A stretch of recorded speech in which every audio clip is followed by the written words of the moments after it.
All right, so I built a battery box out of some steel angle iron and welded it to the side and then made that tab to weld to the outside, and it's super stiff.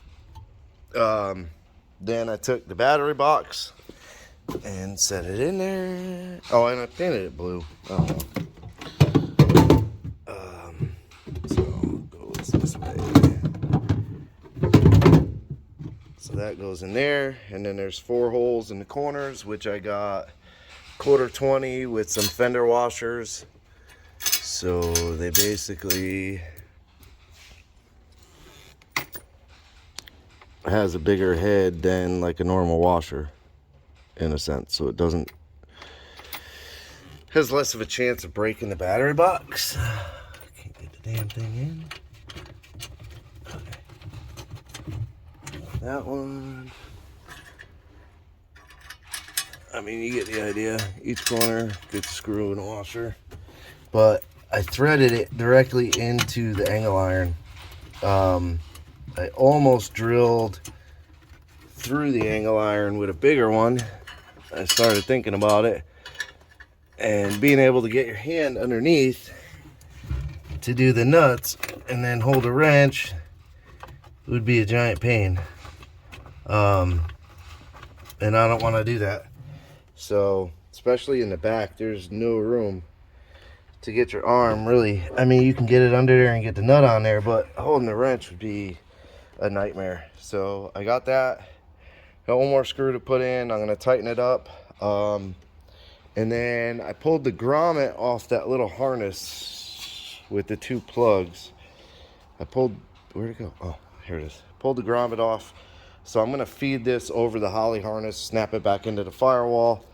I found some of that foam tape. This is the one that I like to use. It squishes really flat and really tight. So, and it's thick enough that like in a ridge, you know, it'll still seat against it. So I found some of that. It's not enough. I got to order more. But then I got to working on the regulator, and I did dash 10 ORB because everything's going to be 10. Not thinking his line is a dash 8. I thought it was a dash 10 because of the size, but it's not a Teflon. It's actually a rubber hose. So the rubber hose is a lot thicker, and it just, he runs like a good race fuel, like an ab fuel and a race fuel in it. And I think this hose is starting to deteriorate because you could feel it, like it's very squishy. So I'm just gonna get rid of that one. I ordered, what did I order? Oh, I ordered a dash 10 to 8 ORB. So I'll take this fitting out of the rail, which is like in a terrible spot with the dipstick, dumb dipstick. But that fitting there on the back of the rail, I'll take that one out. I'll put a 8 ORB to 10 AN. Get a pile of wires in there. And then I'll just run a new PTFE line to the regulator. I tried drilling the regulator in, but this is on an angle and I can't get the drill bit to go straight. So I think what I have to do is raise the car up and drill from underneath through the fender well. I'll pop the tire off, move the plastic inner liner, and drill up through that, and then mount the regulator. But I wanted to do the battery box, get that in so that I could start running the cables, because I just remembered too, I have to run a battery cable to this post here on the fuse box, and this is what powers pretty much the entire factory harness that's left in the car. So like the ignition, windows, locks, whatever else, that powers everything, headlights. So I do need to run another battery cable to that one, which I don't know if I have like a smaller cable. don't really have a smaller cable. I might just use the big fat cable, run it over there. Or I could order another cable. I'd like to use one about this size. Obviously that's not long enough, and I don't have any more of that. I don't know, I'll debate on that. But I'm gonna finish the battery box, get that bolted down, get that grommet on the harness. Then I'm gonna put the car up in the air. I ordered all the fittings for the fuel system. Everything should be here like this weekend. Bunch of stuff got delivered today. I know the pumps got delivered today. Transducers got delivered today. So I'll be able to do nothing more with that. But I'll be able to string the battery cables, the Holley main harness, get all that tied to the battery box, and grommeted. And I think I'll need to order a bunch of P-clamps for the battery cables, unless I use one big one. I never like to use one big one and put them together. I like to keep them separated. So I'll have to see. I think I need to order P-clamps. What else? But yeah, I mean, I'm trying to get as much of the small stuff done. Like I said, I got the flange so I can start the turbo kit. Just got to sort the placement of the turbo. I got to keep in mind like 2 wastegates, big ass downpipe. I got to keep all that in mind when I'm building the hot side. Because as much room as it looks like there is, I'll just run out of room super fast. I may end up having to redo the lower hose and tuck it more along the frame rail. That's not that big of a deal. Can almost reuse this piece as a 90 and turn it so it comes over to the frame rail, and then use like another 90 with a 45 or something like that. I don't know. But I'll have to look. I just don't know. I don't know that I have enough room. I know the trans cooler is going to get moved. There's no way anything will fit with that there. So that's got to get moved. So I'll take that off when I get the car up in the air. I may try and find a spot in the back for it. I'm not a fan of trans coolers in the front. I'm not a fan of any kind of liquid toward the front, because if it breaks here, it's most likely getting under your tires, whether it be the front tires, rear tires. It's never good when you're going fast. So the trans cooler in the back will help me sleep at night. It won't make me sleep at night, but I could also take the red battery from the Holley, string that to the back with the battery cables, get that tied to the battery. I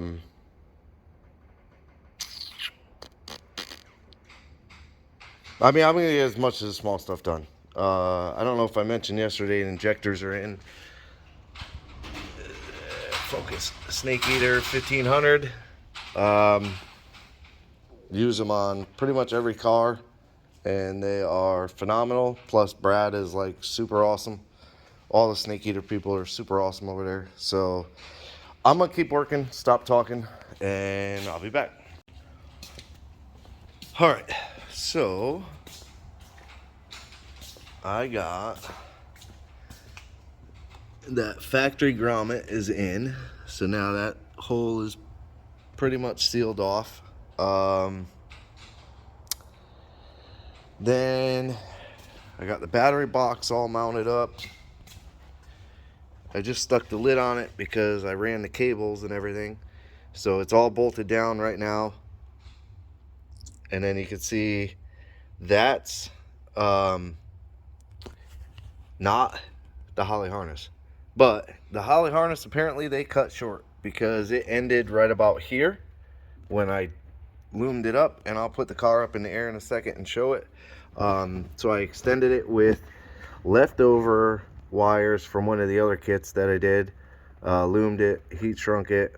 The purple is the extension to the red wire off the harness up front, along with the green for the fuel pump trigger. So I didn't tie the green to anything because I got the 2 relays for the 2 pumps, and I'm gonna wire it all probably in here. Not sure exactly where I'm gonna put the relays yet, but they'll be somewhere in here.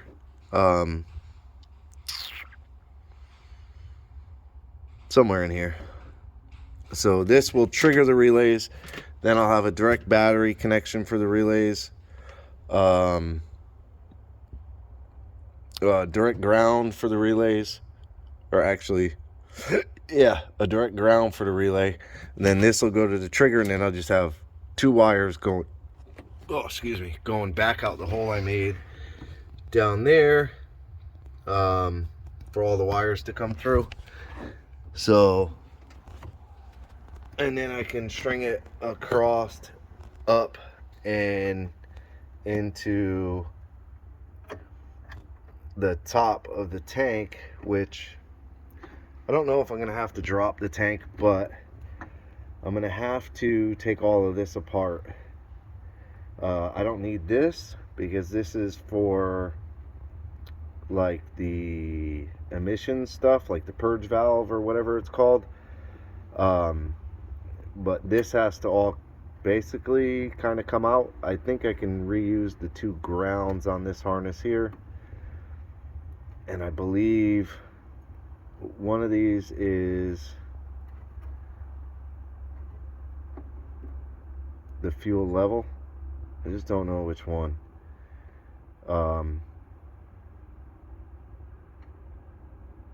It's got to be the two purples are the fuel level.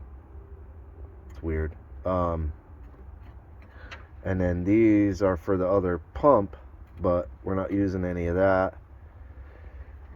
So once I get this piece made and figured out, I'll have the two wires up here, because I have to bring wires down into the tank for the two pumps. So I'll have to figure all that out. But I'm gonna put the car up in the air and the rest of what I do. All right, so pretty big hole. Put a grommet. That, you know, is what it is. It's a lot of wires to come through there. Plus there'll be two more coming out. So it'll be good. And then what I did was I took all this heat shield down and I put all the wires up above it, and just pushed it back and screwed it back in place. There's a screw there, and there's another screw here. I have the other screw to go in there, and there's another screw here. So I just gotta put that one back in, and then they come out flat. And I had enough P-clamps to do like the Holly harness, if that's what you want to say it is. And then somewhere up in there is the junction, but it's up in there. It's like right over in here is where I had to reconnect. And then they string along here. So P-clamp, holding, if you want to say the Holly main harness up in there. The battery cables for now are zip tied up in there. Then I just put two holes to zip tie, just to hold everything up in place for now. And then they come. The positive, I crimped the terminal, heat shrunk it, put it on the starter. The ground, crimped the terminal, heat shrunk, and put it on the block right there. So the main battery cables are all done. The Holly harness is all done. And I took the red and the green, put them into the loom up there as far up as I could. So the only thing left to run along the undercarriage is the two fuel lines, the 10 and the 6. But I may do it, I may not do it, I don't know yet. I just have to figure out how I'm gonna route them, all that good stuff, because these have the panhard bar that moves, and this is almost like a double panhard bar. There's an adjustable one. Oh, this is not a panhard bar. This one, this upper one, is more of like a stabilizer, like a panhard stabilizer. And then this bracket, I imagine, came with this, so it drops the panhard bar to make it straighter. So probably so you get less deflection side to side in the rear end when it goes up and down. That's all I can imagine. That's the relay that they put in for the pump, so I got to get that out, get all these lines off, and just start tearing all this stuff apart. And now I'm going to take all the fuel lines off all the way up to the front, along with this harness here. This is the harness for the fuel pumps, which, or for the other fuel pump actually. We don't need that, so I'll get that off, and then all this bundle of spare wire that they tucked up in there, we'll get rid of all of that. So yeah, I'll get all that done tomorrow-ish. I think he said he's bringing a battery up tomorrow, so we'll have a battery to start powering everything. We don't really need to power anything yet. Yeah, we don't need to power anything yet because fuel pumps came in, but I can't finish them without the fittings, so we can't power anything yet. That's okay. But at least I can get the rest of the wiring done, get the relays up there done, get the wires ran for the new pumps, which, like I said, I don't know how I'm going to connect them at the top. Might do a Deutsch connector or something. I'm not really sure. But I'll be able to start on the turbo kit, figure out the placement on it over there, and figure out the piping, how I'm going to do the piping. I know this side, I'm going to keep it pretty tight to the crank pulley. And I think I'm going to keep it tight over here. That damn hose drips on me one more time. I think I'm going to keep it tight over here and then kind of cross this one out and up to it and leave a gap for the downpipe to go through. Take the transmission cooler off. I kind of looked around and there is not a lot of room in the back of the car because of the hump. But I kind of looked at the idea of maybe hanging the transmission cooler over here or here somewhere. I just don't want it to be in the way of anything. But I don't think it would be too bad if I hung it here, like right in this spot here somewhere. But it's another 2 lines to go up and over the axle. So I try to avoid tons of lines up and over the axle. I could bring it on this side of the heat shield. You can see the battery cable up in there. So I could bring it on this side of the heat shield. That'll kind of protect them just in case. Yeah, I don't know. We'll figure it out. But getting there, knocking it out. I know I got to change the turbo feed and the drain. So I'm not sure if I'm going to use, there's a front right there. This port on an LS block, this is actually an oil galley right here. So you could use this. You just have to make the adapter, which you could make with this piece. You just drill it out and tap it for whatever fitting you're going to put in. The only thing I don't like about it is it's right near the exhaust. It's not right near it. I mean, there's a ton of room there, like almost 4 full fingers worth of room there. So it could be an option for the turbo feed. And then the drain, I am not really sure about. I hate the timing cover drains.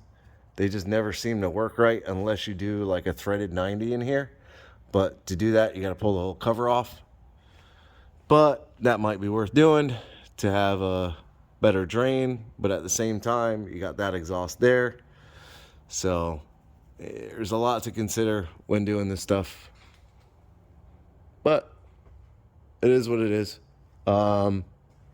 Could at least, with the battery, could at least sort out all these wires, figure out what's what. But yeah, anyways, literally just talking to talk. Mess my face all up. But appreciate you watching. Stay tuned. More to come. Start on the cool stuff soon. Piping for the turbo kit and everything. Tons of parts coming this weekend, so we'll get it sorted. And then we have to sort out this freaking software for this bender. Not happy with them at all. Either you don't get an answer or you get an answer if nothing's wrong, but yeah, it still bends fucked up. So whatever. But I appreciate you watching. Like, subscribe, hit the bell to be notified of new videos, and leave me a comment. Have a good day.